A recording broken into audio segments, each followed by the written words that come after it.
கட்சியின் தலைவர் தமிமுன் அன்சாரி தற்போது அறிவாலயத்தில் முதலமைச்சர் மு க ஸ்டாலினை சந்தித்த பிறகு செய்தியாளர் சந்திக்கிறார். நேரலையில் தமிழகத்திலே திமுக தலைமையிலான இந்தியா கூட்டணிக்கு ஆதரவளிப்பது என்று மனிதநேய ஜனநாயக கட்சியுடைய தலைமை நிர்வாக குழுவிலே முடிவு செய்து அதன் அடிப்படையில் இன்றைய தினம் மாண்புமிகு முதல்வர் திராவிட முன்னேற்ற கழகத்துடைய தலைவர் அண்ணன் தளபதியார் அவர்களை நேரில் சந்தித்து எங்களுடைய ஆதரவை வழங்கியிருக்கின்றோம். இந்தியாவுடைய ஜனநாயகம், பன்முக கலாச்சாரம், அரசியல் சாசன சட்டத்துடைய மாண்புகள், சமூக நல்லிணக்கம் இவையெல்லாம் காப்பாற்றப்பட வேண்டுமானால் இந்தியா கூட்டணி ஆட்சிக்கு வருவது அவசியமாகிறது. இந்த தேர்தலை பொறுத்தவரை மனிதநேய ஜனநாயக கட்சி வெறும் அரசியல் களமாக இதனை பார்க்கவில்லை.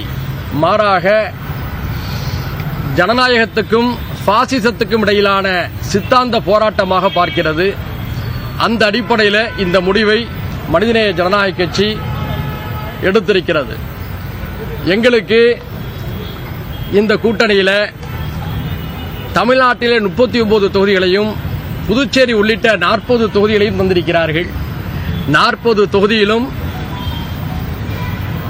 சமூக நீதி, ஜனநாயகம், மனித உரிமைகள், சமூக நல்லிணக்கம் ஆகியவற்றின் மீது நம்பிக்கை கொண்ட அனைத்து சக்திகளையும் ஒன்று திரட்டி எங்களுடைய தேர்தல் பரப்புரையை முன்னெடுத்து தமிழ்நாடு புதுச்சேரியில் 40 தொகுதிகளிலும் வெற்றி வாகை சூடும் அளவிற்கு எங்களுடைய தேர்தல் பணிகளை அமைத்துக் கொள்வதாக நாங்கள் உறுதியேற்றிருக்கின்றோம்.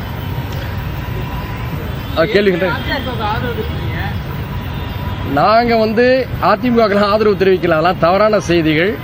நாங்கள் உறுதியாக நாட்டுடைய ஜனநாயகம், பன்முக கலாச்சாரம் பாதுகாக்கப்பட வேண்டும் என்ற அடிப்படையில் நாங்கள் இந்தியா கூட்டணி ஆதரித்திருக்கின்றோம். தமிழ்நாட்டில் திமுக தலைமையிலான இந்தியா கூட்டணிக்கு முழுமையாக வேலை செய்ய உறுதியெடுத்திருக்கின்றோம்.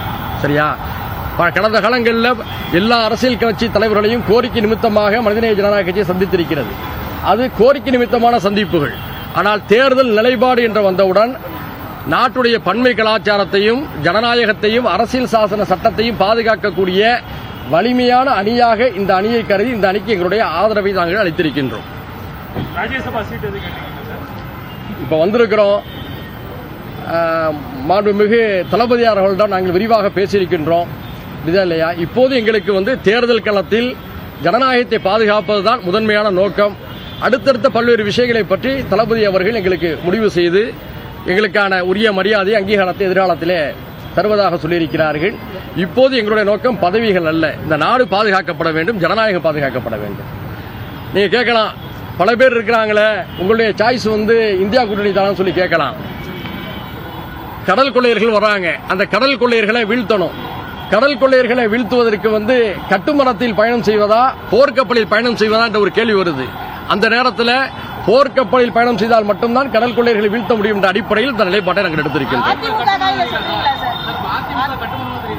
நான் இந்தியா முழுக்க இருக்கக்கூடிய எல்லாவற்றையும் உள்ளடக்கி சொல்றேன். நீங்க எப்படி வேணாலும் அதற்கு அர்த்தம் எடுத்துக்கொள்ளலாம். போர்க்கப்பல் இந்தியா கூட்டணி ஏன்னு சொன்னால் சித்தாந்த ரீதியாக வலிமையாக இந்த நாட்டுடைய ஜனநாயகத்துக்காக குரல் கொடுப்பது இந்தியா கூட்டணி.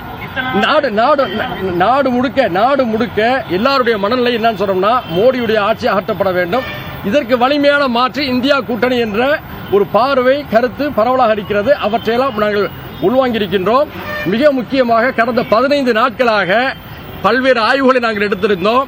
எங்களுடைய அலுவலகத்துக்கு தமிழ் சான்றோர்கள், சமூக நீதியின் மீது நம்பிக்கை உள்ளவர்கள், அறிஞர்கள் என்று பலரும் வருகை தந்து இத்தகைய ஆலோசனைகளை எங்களோடு கலந்து கொண்டார்கள். எல்லோருடைய ஆலோசனைகளையும் உள்வாங்கி தான் இந்த முடிவு எடுத்திருக்கின்றோம். நன்றி. மீண்டும் சந்திப்போம். மனிதநேய ஜனநாயக கட்சியின் தலைவர் தமிமுன் அன்சாரி தற்போது செய்தியாளர்களை சந்தித்தார். அப்போது இந்தியா கூட்டணிக்கு மனிதநேய ஜனநாயக கட்சி ஆதரவு தெரிவிப்பதாகவும், அதே நேரத்தில் திமுக கூட்டணிக்கு, தமிழ்நாட்டில் திமுக கூட்டணிக்கு நேரடியாக ஆதரவு தெரிவிப்பதாகவும் அவர் கூறியிருக்கிறார். அந்த காட்சியை நாம் நேரலையில் பார்த்தோம்.